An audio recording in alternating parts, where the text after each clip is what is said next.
Patriots fans, and welcome back to the newest episode of Charge On. As always, I am your host, Sean Green. Thank you so much for tuning in and coming back to us. It was a rough week. I don't know about you guys. I'm a Patriots fan, so I had UCF loss. I went to that game.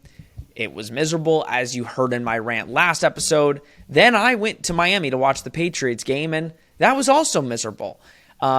Less of a drive, obviously, to go to UCF, but that was my weekend, and I've had a couple days to decompress after both of those losses. But for this podcast, UCF specifically, I have really thought about the team, thought about things moving forward, but it's kind of weird. We had Nick and Rob on for the first episode, and then it always seems like whenever we record, one person's got something than the next person. So Nick Geddes is back with me, joining me. He didn't get to give his thoughts. Now, he was at the game. He was sitting 5 rows below us. We got to look at his head and see him shake his head every single bad play UCF made. Nick, we did move on. Right, we moved on from the game, but you didn't get to give your thoughts. I would ask, after many days, that you be a little bit kind. I went in, I said my rant, but I want you to say your thoughts before we move on from the game and move on to FAU. So I will give you the floor to go in, I guess. Well, first of all, I don't know what is kind that you want me to say about the game. I can't find a single positive, and don't give me the defensive performance. Don't give me that. They gave over 400 yards. They bend, not break, whatever. This offense looked so broken. I think, and if I break down this UCF era to 2016, when I think UCF found this whole fast identity, whatever. In that time frame, show me a worse offensive performance, at least at home, that UCF has ever put up. Show me one. Last 10 drives of the games. Last year's USF game, probably. Yeah, perhaps. But this, to me, when you don't win the game, it's worse. But the final 10 drives of the game, 7 turnovers on downs, a punt, an interception. It was awful. It was awful. Yep. 3 quarters of sitting in the stands was brutal. It was a good thing they were serving alcohol. I did enjoy that. I took advantage of that, might I add.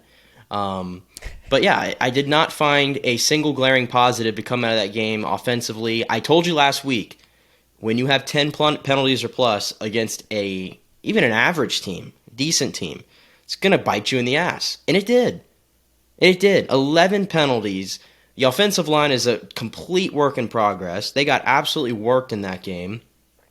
And then our quarterback, John Rice Plumlee, his deficiencies as a thrower showed. They showed. There was something. I think the game was there for the taking for UCF, obviously, and for John Rice Plumlee, but he couldn't make a throw. He couldn't read the defense well. There were so many times where he had chances to run. You touched on it a little bit. He ran a lot, but nothing really impactful. It was just runnings for running's sake. And then when he had opportunities to run, I thought, especially later in the game, when they were trying to protect against the pass, Louisville, he missed those lanes and then tried to force passes, and he almost threw a few picks. Just a brutal performance by John Rice Plumlee. I'm at the point, listen, I'm not tied to any quarterback early in the season. I'm not tied to any quarterback this early in the season. It was that bad of a performance at home. It was that bad of a performance at home for me to look at Gus Malzahn, to look at John Rice Plumlee and go, is he still the guy? Because, the UCF offense cannot operate like that and expect to get to their goals. And their goals coming in, by the way, Gus Malzahn said it. I didn't say it. These weren't my goals. These were his goals. We want to be the Cincinnati of last year. Okay, well, that's over with. And now it's about winning the American, and we'll touch on that a little bit. But you ain't doing anything when you're scoring 14 points against a middling ACC team. So very disappointing, very discouraging, and honestly, I don't think I'm overreacting. I look at this team a little bit differently today than I did, leading up to game day on Friday. I think that's every UCF fan. Again, we talk about UCF early on in the season, and you have high hopes. You have a great team, and then once you get hit in the mouth, you look at the team different.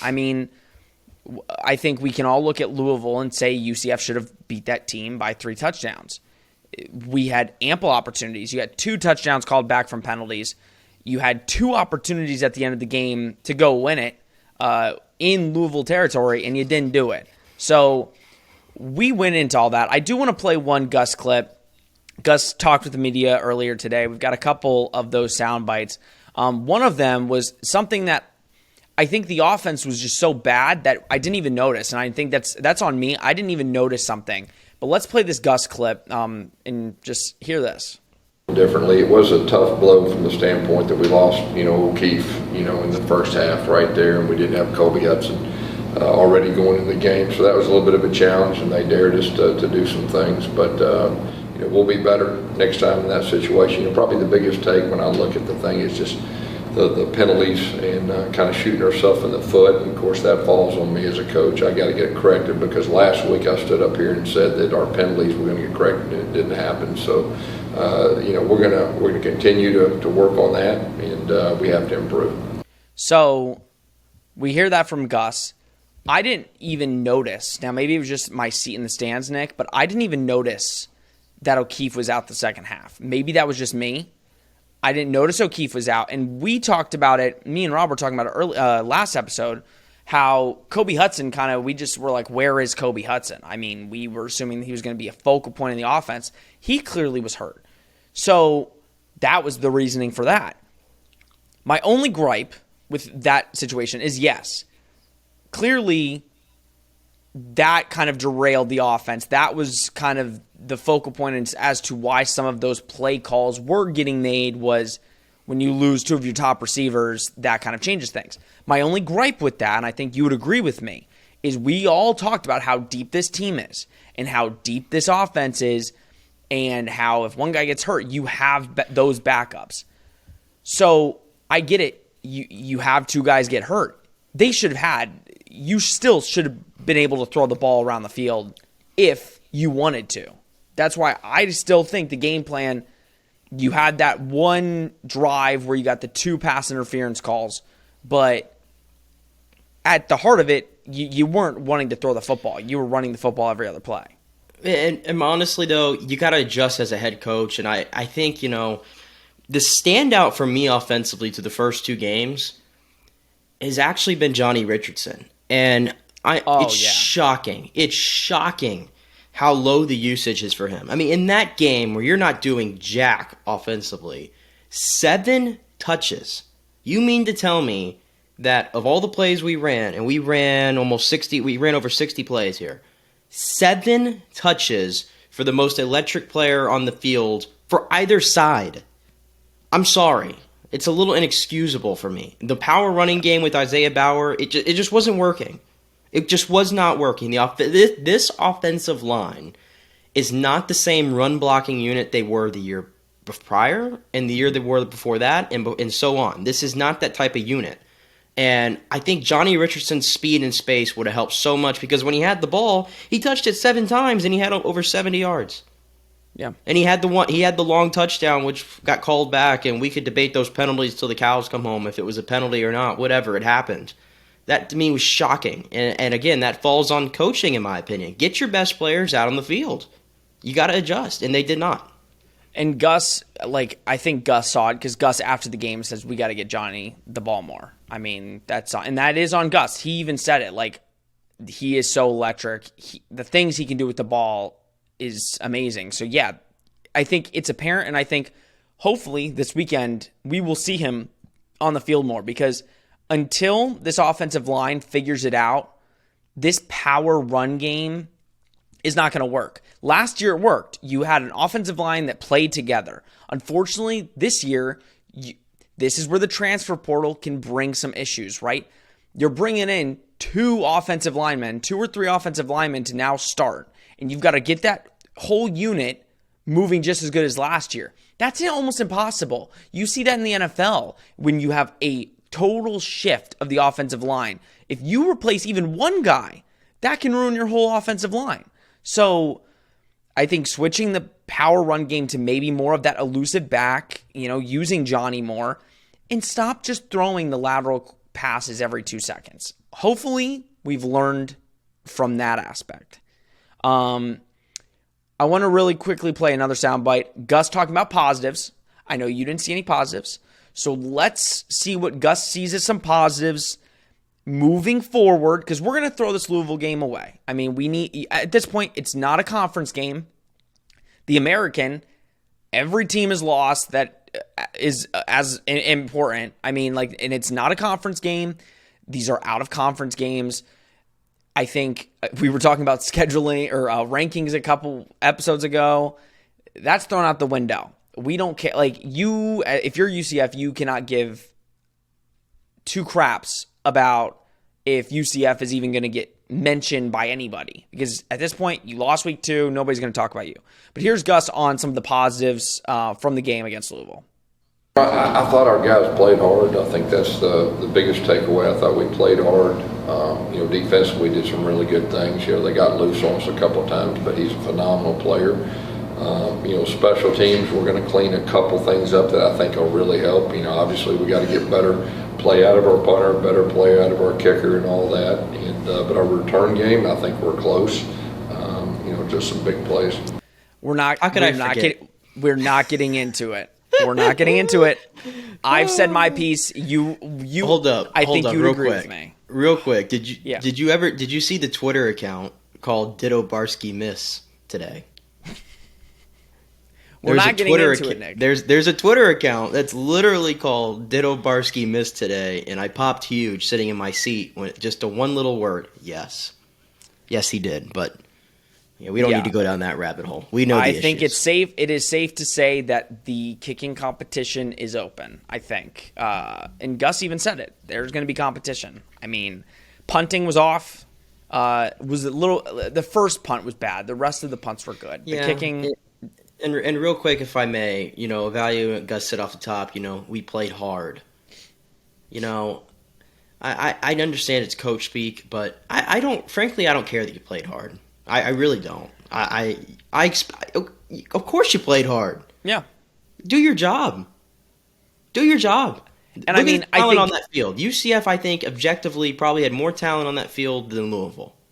Do your job. 1,000,000%. I mean, 1,000,000%. Like, and I think that's what's the frustrating thing for both of us and for all UCF fans is talent-wise, tenfold. I mean, again, so many opportunities, so many missed opportunities, but this team can get better. They are good enough. If anything, I know there's so many question marks with the offense. The defense, I looked up this stat today. Now I get it. It's games against SC State in Louisville. So we're not going to get too high, right? Because we're about to talk about FAU, and FAU's offense is ranked 9th in the country. And who have they played? Charlotte, Ohio, Southeastern Louisiana. So we're not going to get too high on these rankings early on. But UCF's defense is ranked 20th in all of college football right now.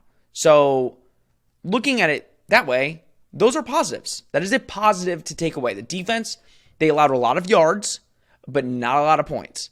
And total defense-wise, they're a solid group. So I think that is something that we can, look forward, look ahead, and say, okay, we're moving on from Louisville. Let's figure out these offensive woes. Let's figure out what's wrong and move forward.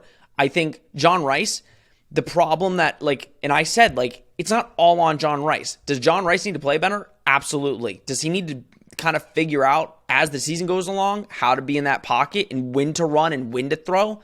Absolutely. That was one of the big issues. But you said it. That offensive line needs a ton of work. There were a lot of play breakdowns that we easily saw. And guess what? Offensive line was mainly the reasons for a lot of those plays getting called back from the touchdowns. So it's not all on John Rice, but I think John Rice would be the first to tell you he needs to get better. He needs to improve. Going into FAU. Here's what Gus said on facing FAU, who's been offensively killing it lately. Yeah, I think it's a little bit different because it's a different scheme offensively with what they do, but they've been real successful. I mean, they're 9th in the country in total offense right now, and 12th in the country in third down conversion. They're doing a lot of different things. They're running the ball extremely well, and they're throwing extremely well. So they play fast, and so it'll be different than it was last week. Yeah, so third down is the kind of thing that I look at. That's a big test for the defense. 12th in the country on third down conversions.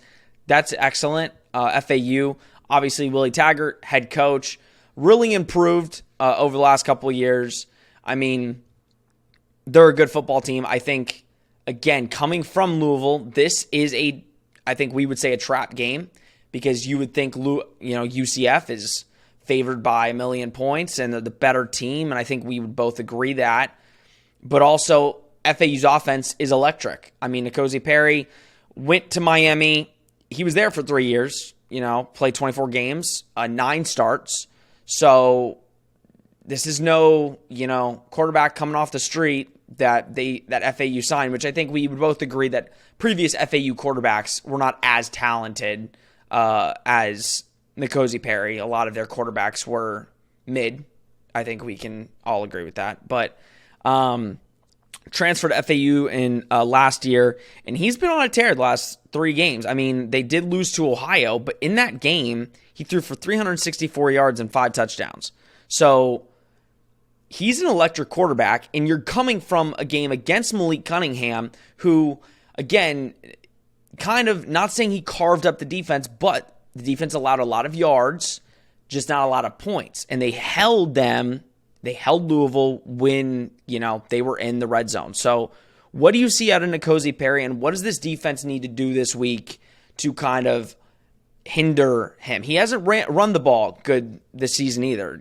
First game was 5 carries for 7 yards. Second game was 8 carries for 32 yards. So hasn't been much of a run threat. But what do you see out of N'Kosi Perry in this FAU offense? Oh, I still think he is a threat to run, though. I mean, he hasn't done it as much in the first 2 games, but or the first 3 games, whatever. But you have to keep him in the pocket, I think, and make him throw the ball, because I think UCF did. I actually think that's one of the strengths UCF did the other night. Was they kept Malik Cunningham in the pocket and forced him to throw. Wasn't all that impressed, and that told you that the coverage was really good downfield. So I thought, there's my one takeaway from the game, whatever. So I think they have to do that against N'Kosi Perry as well. The thing with FAU is, very balanced and very good at running the football. Very, very good at running the football. Advanced when you look at the country and the numbers, and the guy to watch there is Larry McMahon, who 303 yards, I think, through the first 3 games. So he's the bell cow there, and they're going to have to account for them. But I still think that is the strength of the UCF defense, is probably that front 7. I thought they were pretty good for the most part against Louisville. Jeremiah Jean-Baptiste, again, I thought was fantastic all over the field there and really stepping into that linebacker 1 role. So, yeah, but it's going to be a big test, I think, and especially at home. I've been in that stadium before, and it's not the most electric atmosphere by any means. But you got an in-state, not rival, but an in-state opponent coming in.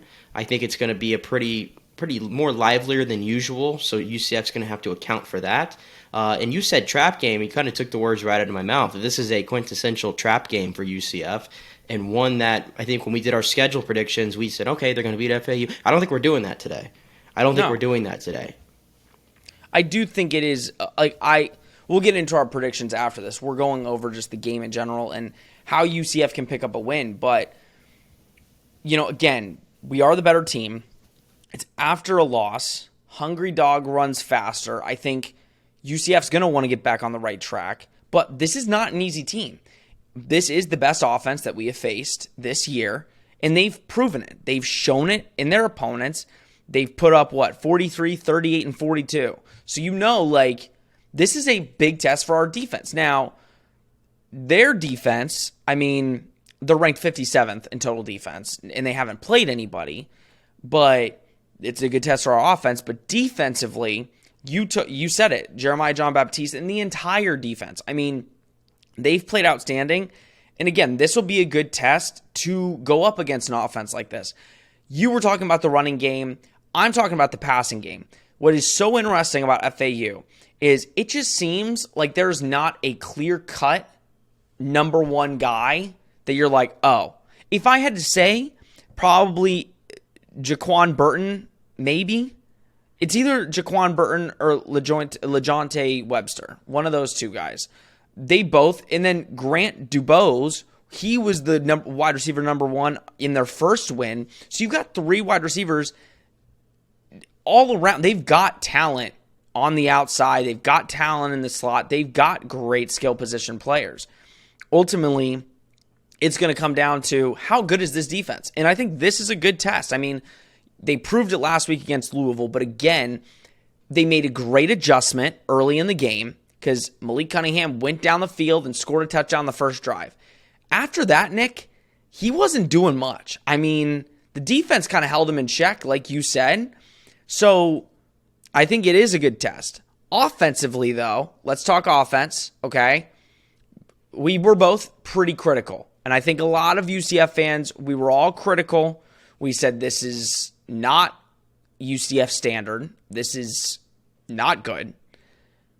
What do you need out of John Rice? Like this week, mentally moving forward to another game, having that loss happen and knowing you still had a chance to win the game.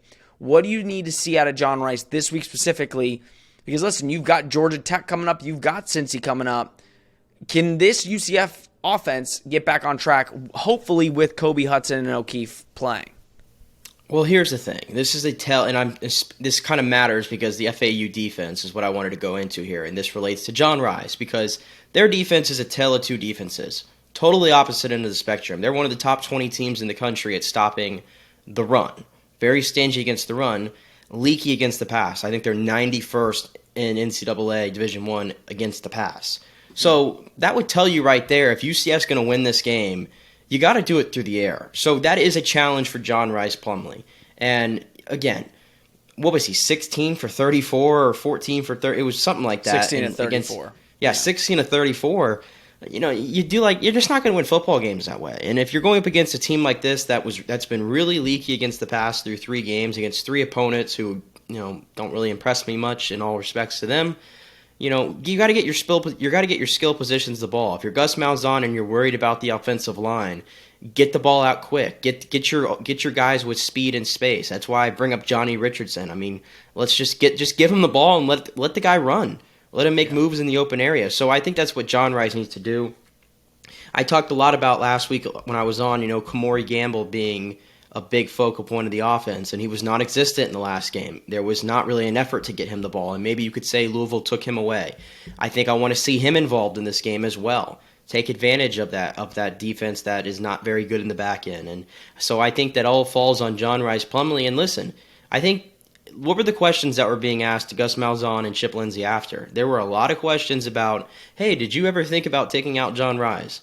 John Rice heard that. He knows that Mikey Keene's, nipping at his heels there. And Mikey Keene, I feel like we have confirmed he is the number 2, by the way. It's not Castellanos. It is Mikey Keene. Oh, yeah, no. Mikey, yeah, they don't want to use a game on him. That's yeah. So yeah. I think Mikey Keene is right there. So John Rice has to know that he can't lay another dud. And I think that may help him in this game. But again, we just need to see massive improvement because all of our worries that we had in the offseason, they came true the other night. And remember what I said, and that's what was more frustrating, was I said my biggest fear about John Rice, this was my biggest fear, was you're going to get too comfortable with the run. And then when the run's not working, the passing game's non-existent. That was my biggest fear, and that showed last week. Yeah. Because the passing game was non-existent. We kept trying the run.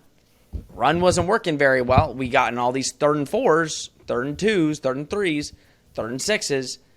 And what do? Like, the pass isn't working. You throw laterally. So, yeah, I think let's go into our prediction-wise.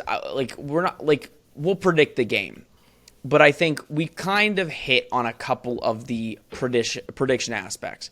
We think Johnny Richardson is going to get a ton more touches against FAU.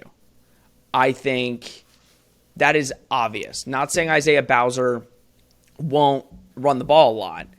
It's just I think Gus and the offense need to see, okay, what is going to win us these games against the SMUs, against the Cincy's? It's going to be dynamic playmakers that are going to get you, down the field and guys that can go out of the backfield and get you some yards. Not saying Isaiah Bowser can't, but like we said, that offensive line right now is the problem. Like, they're not creating holes for Bowser to, and not saying Isaiah Bowser didn't have good runs, but see more Johnny Richardson. I think this, like we said, I think this is a passing game.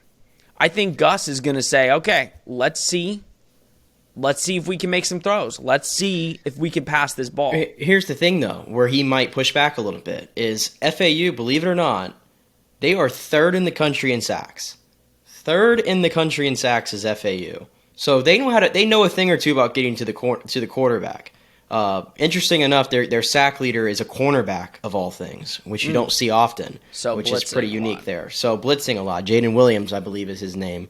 So that's kind of the problem there. It's like I want John Rice to take advantage of a leaky defense in the back end, but then again, they know how to get to the quarterback. And this offensive line right now, I mean, Swoboda specifically, I'm looking at you at right tackle, you big behemoth.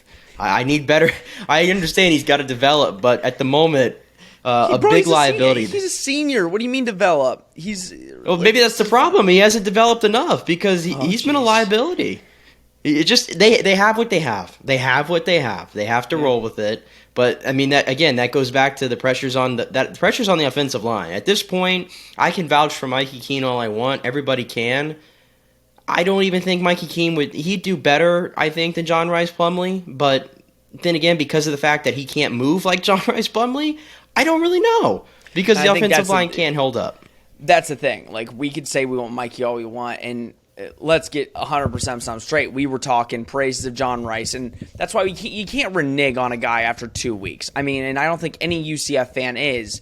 It's very evident the way this UCF offense has to run. Yeah, quarterback's going to need to get out of the pocket right now, especially with that offensive line. Not saying the offensive line can't get better and can't improve and can't figure it out. Usually with offensive lines, you can figure it out pretty quickly if you're, the scheme, situation, coaching, all that stuff. I think you could figure that out pretty quickly. It's just, when are you going to figure it out? Like, that's the scary part, because you got Georgia Tech in 2 weeks. I mean, a week from Saturday. There's not a lot of time. Like, again, 2 weeks ago, we would say, oh, UCF blows out Georgia Tech. I'm sorry. I think that is a much closer game. None of these games are going to be easy anymore. It's going to be a hard. And until this offense, again, for UCF fans, are like, oh my, like, you just keep crapping on the offense. No, like, this offense can improve. Can I make an argument, though? And this is, I don't know if I'm being critical on Gus here, but wasn't this his MO at Auburn? Always had the defense to compete. The offense, for whatever his reputation has been, has always laxed, man. It always has. I mean, I think I need a little bit more of a sample size maybe to go off of, but I'm just throwing out there for food for thought, because it looks like all of a sudden the UCF defense has been fixed for the most part in 2 years, and the offense last year scuffled, and now this year it's scuffling already. So, again, food for thought. Yeah, here's the thing, okay? They scored 56 in the first game. Yeah, I hope so. but that's the thing, right? Like, I don't want to sit here. Like, Gus has done a lot for the program. He's recruiting like crazy. Oh, hell yeah. I think he can improve. Obviously, I think anybody can. I think he would be the first. Again, same thing with John Rice saying he would be the first one to say that he can improve. I think Gus will say, listen, my play calling needs improvement. The lateral play calling on every single, play is ridiculous. I know you have speedy wideouts, and I know you want to get the ball in space, and you want to use your wideouts that way. You got to get them down the field. You got to go into the middle of the field. We don't go to the middle of the field at all. So I understand where you're coming from, but I think let's not think about that until after Cincy. I want a more sample size for sure, but I'm just throwing it out there. No, and it's a food for thought after 6-7 weeks. But FAU wise, yes, the sacks scare me, especially. Like, I think we both agree, like, because of the offensive line, yeah, the sacks, getting in 3rd and 13s are not what this offense needs. But with that being said, again, I'm thinking weeks ahead. I don't want to have a game where we run 50 times and blow out FAU, and then we go to Georgia Tech and we can't throw the ball because the play calling is so minimalized because we haven't run the plays. That's kind of why I'm like, trial by fire. You get him hit. You're going to have to figure it out. What happens when a guy's running up the middle trying to take your head off? Then get out of the pocket. What happens when you have a clean pocket? Okay, sit in there and make some throws. Let's see this trial by fire. FAU's a solid football team. Let's see it. Let's see what we've got. Let's see what the situation is. And then go into Georgia Tech with a little bit more of an understanding of how is this offense improved from a week, and what can John Rice do with the football that maybe we're not seeing when it comes to being accurate with the football and, for lack of a better, terminology, not throw interceptions and make stupid plays where you're giving up the football. So that's kind of it. I mean, again, we don't want to be too negative, but you have to, until we see it, I mean, that's the problem. You've got a couple more weeks until you get into conference play. UCF has 2 weeks. And this is the thing. I'm not wanting a loss. I'm not saying we're going to lose. But, and again, do not hate me for this. I'm saying if we lose in the next 2 weeks, I'd be more okay than if you lose in conference play. It's like, figure it out now. If you're going to get your losses, get them now. Yeah. Don't get them at the end of the year against a Temple or against USF. You can't get those losses then. I don't think that's possible at the moment. No, it's not. But get your losses now. If it's just Louisville, then get that one out of the way and figure it out. So I'm going to predict it's a UCF dub. I think players are probably pissed off about everybody basically writing them off because, and listen, we all have done it. I said, this offense is atrocious. Team's not that good. But we can improve. I say it's UCF dub. I think they blow them out.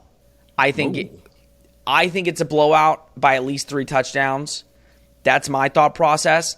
I think they want a vengeance. And if it's not, and I'm not saying it's not, if they win by 7 or 10, it's not a good thing. But I think we'll have serious conversations that night about, okay, is this just what this offense is at this point? I think you really need to make fun of FAU if you want to kind of understand what kind of team you have. Because Gus even said it. The week 1 to week 2 jump shows you what kind of team you have. Well, guess what? You lost in week 2. So that week 2 to week 3 is how do you bounce back from that? And how are you going to respond after losing at home, a place that you were 30-2 the last however many years, and you lost to a Louisville team? Go into FAU. You're going to have fans in Boca. It's not going to be a complete FAU home game. You're going to have a lot of UCF visitors. I say final score. See, I don't even know now. 38-14. I hope you're bold enough to cash that ticket in, my friend. See, here's the thing. Where would I go cash it? Do I have to drive? Can you cash it for me in Tampa? If I sent you 100, could you cash it for me? No. Oh, no. Dude, see, that's not nice though. No, you're on your own. See, here's the thing. Although you need to make a trip to Tampa because I just made one to Orlando, which, again, I understand UCF's in Orlando, but you said you would house me. I don't like going there. You said you would house me. You said you would house me. I did say I would house you, and I am a brand new homeowner, in fact, as well. So. I know. So, I'm holding you to that because I'm not trying to go stay at a hotel. But you came here a few months ago, and you went to St. Pete, which is just was last year. That was last year. It was an awful decision. I don't think so. St. Pete's a great place. Nobody goes to St. Pete. Awful decision. But anyway, I digress. Get back to my game pick here. Yeah. UCF also, wins. The spread is 9 points. I know. It's coming down. It's coming down. Yeah. I'm not bold enough to pick a FAU victory, even though I think this game presents a lot of challenges for UCF. I'm going to go 28-23. I think until further notice, these games where maybe it's a little bit more evenly matched, a true road game here against an out-of-conference opponent, and given how crazy college football has been in the first 2 weeks of the season where anything can happen, I'm not going to pick a shootout. I'm going to pick an economical score, so 28-23 UCF, because I believe in the defense. I know they're going to give up a lot of yards probably, but they bend, not break, and they get out of here somehow with a victory. It'll be interesting. Yeah, I'm more so just hoping it's a 38-14 type of game, because if it is, then I will come on the pod and be happy and be like, okay, we kind of figured out some things, still need some things to clean up, but I feel more confident. If it's a 28-23 game going into Georgia Tech, I think I will be not very excited. I probably won't be. I won't be as confident, but I just think that's where they are at the moment. No, this and is not going to be listen, a quick process here. It's a 2-game, and here's the thing, and this is what made me feel better. Seeing Texas A&M lose, seeing Notre Dame lose, seeing those schools lose to the lower tier teams that everybody would say, oh, they'd blow them out, made me feel just a little bit better. Now, granted, again, these teams lose and then they're still in the top 25 because that's what it is. I'm not saying UCF deserved to be. No, that's not what I'm saying. I'm just saying the naming brands, it's a rigged it's rigged. It's a rigged process to where if you have a name, you're going to be fine. If you don't have a name, you make one error, you're gone. You're donezo. Florida jumps to 12th. They lose to Kentucky. They drop 6 spots. It's absolutely absurd. If anybody still thinks Florida's the number 18 team in the country, then whatever. I'd say like they're 24th. But still, I digress. Anthony Richardson is not it, but we're not a Florida podcast. We're not getting into that. USF's going to get killed by Florida this week, so at least there's a small chance of a UCF victory if UCF doesn't play good. I might go over there. I might scout the Bulls. I don't know what there is to scout. I think isn't it in Gainesville? It's not. It's in Gainesville, and if you have you been to Gainesville? It's an hour and a half, 2 hours from me. It's not bad. Gainesville's a better From city Tampa? than Orlando, anyway. It's 2 hours from Orlando, so how's it 2 hours from Tampa? Because it is. Oh, and if you haven't been to watch a game in the swamp, one of the best atmospheres. Best atmospheres. Now, it'd probably be a little dead for a USF game, so who knows? But game will be over in the first. How many first minutes? 2? That's 2 straight games. Is it now 2 straight games that USF has thrown a pick on the first play? When does that happen? Can you look up that stat?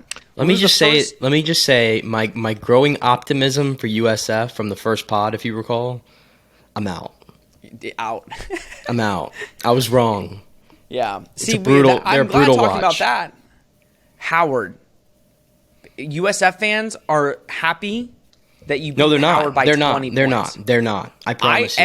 I looked on Twitter, Nick. I looked on Twitter, and it is, we're back on track. I saw it. Those are all the at least 10. Those are all the neckbeards. Don't worry about them. Okay, because I was just about to say, I'm like, if you were happy about beating Howard by 20. No, every USF fan has already thrown in they're waving the white towel. They're out on Jeff Scott. You got former players going off on the program. It's bad. I promise you. No USF fan was happy. That has a brain right here. How many USF fan was happy. How many more games for Jeff Scott? 5? I don't know if they're going to fire him. I don't think they're going to fire him. No, they extended him for the season. They need continuity. He's tied to the hip of Michael Kelly, the AD. I don't think it's happening. But if you're a UCF fan, I guess that's great news. Yeah, continuity is only good when you actually have somebody good. Hey, Scott Frost is available. I saw some people floating that out there. Oh, that'd be so fun. Go get Scott Frost. I bet he would turn that program around. Scott Frost, I don't think would get hired by any college. Well, why not? Why not? Because I think every college program would be scared to hire him after all the negativity that Nebraska brought. I'll say this, though. I bet if USF came calling, he would turn them down. Really? Yeah. I think that's just my personal thought process. I might be wrong on that, but I don't think he would do that. He said he said before he got hired to Nebraska, he said, Nebraska's my first home. UCF was my second home. If I don't make it at Nebraska, I would have lost my first home. Here's the thing, though. And my second home. Here's the thing, though. Money talks.